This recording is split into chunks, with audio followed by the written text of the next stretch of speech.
El sol se hundía bajo el horizonte, no con la dulce promesa de un nuevo amanecer, sino con la púrpura y siniestra advertencia de la medianoche que se avecinaba. No era un ocaso de paz, sino un sangriento telón de fondo para los horrores que se deslizaban desde el Under the Sunset de Stoker. El aire se volvía denso, pesado, cargado con el olor a tierra húmeda y el miedo atávico que se pega a la garganta. Aquí, en el borde de un bosque que no figuraba en ningún mapa conocido, se alzaba la casa Blackwood. No era una ruina, sino una estructura que parecía absorber la luz y el sonido, un lugar donde el silencio era más aterrador que cualquier grito. El viajero, John, había sido advertido. Los ancianos del pueblo más cercano, con ojos velados por el terror, le habían suplicado que no cruzara el umbral al caer la noche. Hablaban de sombras que se movían sin fuente de luz, de susurros que llamaban por el nombre de aquellos que dormían y de la desaparición, hace décadas, de la familia Blackwood en una noche idéntica a esta. Pero John, un estudioso de lo oculto y un escéptico empedernido, solo veía material para su próximo tratado. La historia de los Blackwood, la riqueza de sus leyendas y la macabra belleza de su casa abandonada eran un imán irresistible. Cruzó el portal de hierro forjado al mismo instante en que el último fragmento del sol desaparecía. El crepúsculo no trajo el frescor de la noche, trajo un frío pegajoso, un frío que se sentía menos como temperatura y más como la caricia de la muerte. Dentro de la mansión, la oscuridad no era total, sino una entidad palpable, interrumpida por finos haces de luz lunar que se colaban por las ventanas rotas, dibujando formas fantasmales en el polvo. El aire en el vestíbulo principal era de moho y algo más, algo metálico y dulce, como sangre añeja y lilas marchitas. John encendió su linterna de aceite, su llama temblando no por la brisa, sino por la opresión del ambiente. Se sintió observado. No solo en una dirección, sino desde todas partes a la vez. Las armaduras vacías a lo largo del pasillo parecían haber girado sus cascos levemente. Los retratos familiares, cubiertos por una capa de mugre que les daba una expresión cadavérica, le devolvían la mirada con ojos que parecían seguir cada uno de sus movimientos. La narrativa de Stoker comenzaba a tejerse alrededor de él, no como una historia leída, sino como una realidad vivida, donde los cuentos de hadas se habían vuelto venenosos y los niños perdidos no regresaban. Subió la gran escalera de roble. Cada crujido era un disparo en la quietud, y con cada paso, la temperatura descendía. En el primer rellano, un pequeño zapato de terciopelo de niña yacía en el suelo. Imposiblemente limpio, imposiblemente pequeño. Lo recogió, el terciopelo estaba extrañamente cálido. En el piso superior, la distribución de las habitaciones parecía ilógica, los pasillos se alargaban más de lo que la arquitectura exterior permitía. Encontró el dormitorio principal. La cama con dosel, perfectamente hecha, no tenía el aspecto de haber estado abandonada por décadas. Sobre la almohada de encaje yacía un mechón de cabello castaño, sedoso y recién cortado. Y junto a él, un pequeño juguete, un payaso de madera con una sonrisa grabada, demasiado ancha, demasiado fija. La tensión se hizo insoportable. John comenzó a revisar los libros en la estantería. Todos eran clásicos, encuadernados en cuero desgastado, pero en el centro encontró un diario. El diario de la señora Blackwood. Las páginas estaban amarillentas, la tinta corrida en algunos lugares por lágrimas secas. Las primeras entradas hablaban de una felicidad idílica. Las últimas eran un descenso a la locura.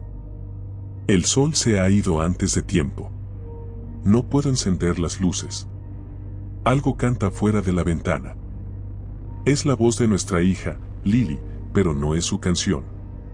Es más dulce, más atrayente. Arthur, su esposo, no me mira. Pasa horas frente a la chimenea apagada, susurrando excusas a una figura que solo él ve. Dice que el trato fue justo. ¿Qué trato? Lily ha dejado de reír. Solo mira el sol, esperando que se apague. Anoche, mientras dormía, sentí su aliento frío sobre mi cuello. No era Arthur. Estaba en la habitación. Estaba por encima de mí. Su sombra no cayó sobre mí, sino que se hundió en mí. Hoy me encuentro frente al espejo y el reflejo sonríe de una manera que no conozco. Es una mueca de satisfacción. La penúltima entrada, con una caligrafía temblorosa que apenas era legible, el sol se ha ido por completo. Ahora somos parte de Under the Sunset. Es nuestro hogar. Lily está con él. Arthur está en la bodega. Y yo estoy aquí esperando que la sombra venga por mí y me quite la última parte que me queda. John sintió un escalofrío que no tenía nada que ver con la temperatura. Abrió la última página. No había texto, sino un dibujo. El dibujo de un payaso de madera con una sonrisa grabada. Exactamente el mismo que yacía en la almohada. Y bajo el dibujo, una única palabra escrita con algo que no era tinta, de un color marrón rojizo: ven. En ese instante, se escuchó un golpe sordo en la planta baja. Un sonido que no venía de un objeto que cae, sino de algo que se arrastra con dificultad por el suelo de madera. El miedo se apoderó de John con una fuerza brutal, paralizante. La linterna se le resbaló de las manos y rodó, la llama parpadeando y muriendo, sumiendo el pasillo en una oscuridad total y absoluta. El aire se hizo denso de nuevo. Ahora había un nuevo olor, más potente que la sangre añeja. Era almizcle, humedad y el hedor dulce de la descomposición. Un susurro, tan cercano que sintió el aliento frío en su oreja, rompió el silencio. No era una voz, era una vibración que resonó en el hueso de su cráneo. El trato fue justo. John se dio la vuelta ciegamente, tropezando con una mesa. Su mano tocó el pomo de una puerta. La abrió y se lanzó dentro. Era el armario de la ropa de cama. Se refugió entre las sábanas, un mar de algodón y lino que no ofrecía consuelo. Podía escuchar el sonido fuera de la puerta, un lento, arrastrado, raspado que se acercaba. El sonido se detuvo justo afuera. Hubo un silencio, el tipo de silencio que precede a la aniquilación. Luego, la puerta del armario se abrió. Lenta y metódicamente. Lo que vio John lo desgarró más allá de la comprensión. No era un fantasma vaporoso. Era la señora Blackwood. O lo que quedaba de ella.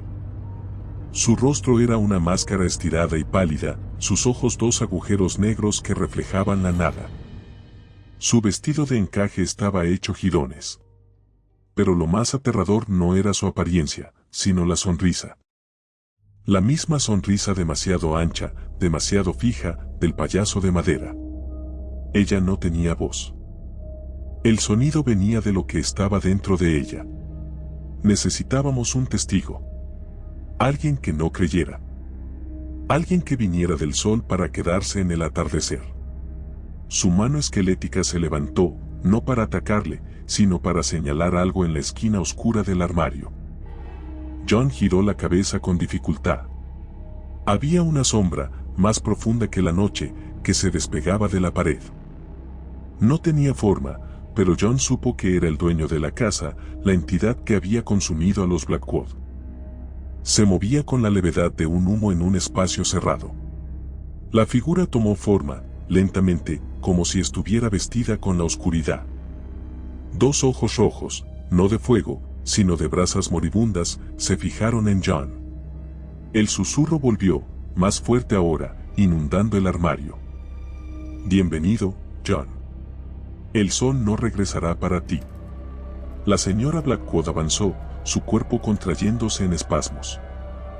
John quiso gritar, pero no le quedaba aliento. El miedo había drenado su alma antes de que la criatura pudiera tocarlo. El ser de la oscuridad se deslizó detrás de la señora Blackwood. John pudo ver cómo la entidad extendía una mano. O lo que parecía ser un apéndice de sombra. No tocó a la mujer, sino que pareció absorberla por la espalda. El cuerpo de la señora Blackwood se convulsionó una última vez, y su expresión de terror se fundió en la sonrisa horrible del payaso de madera. Luego, la entidad giró su atención hacia John. Ya no había prisa, solo una quietud terrible. Se acercó despacio, la sombra se alargaba y se volvía tangible. John cerró los ojos, preparándose para el final. Pero la muerte no llegó. En cambio, sintió una sensación indescriptible. Como si millones de agujas frías se hundieran en su piel, una a una, y luego se detuvieran en sus huesos. Sintió la desesperación de la señora Blackwood, la locura de Arthur, y la risa silenciosa de la pequeña Lily, todo a la vez. Abrió los ojos. Estaba solo. El armario estaba vacío, la puerta abierta. El silencio había vuelto, pero era diferente. Era un silencio cómplice. Ion salió del armario, ahora no con miedo, sino con una terrible calma. Caminó por el pasillo. La sensación de ser observado había desaparecido. Ahora era él quien observaba. Bajó las escaleras. El zapato de terciopelo todavía estaba allí. Lo pateó suavemente. En el vestíbulo, la puerta de entrada estaba abierta, invitándolo a irse. Pero la idea de volver al mundo exterior, a la luz del sol que ahora le parecía vulgar e irreal, era repugnante. Se dirigió a la chimenea apagada y se sentó en el suelo frío. No se movió. No pensó. Solo esperó. Esperó la promesa del atardecer que venía no para terminar el día, sino para devorarlo por completo. Y mientras la luna se alzaba, iluminando a John con su luz fantasmal, un sonido se escuchó en la distancia. Un sonido débil, pero inconfundible. La risa de una niña. Ion Blackwood sonrió. Una sonrisa demasiado ancha. El sol nunca más volvió a salir para él. Solo había el perpetuo y púrpura crepúsculo. Y el trato fue justo. Si te gustó el video, por favor dale me gusta y suscríbete al canal, esto nos ayuda a seguir contando historias. Gracias.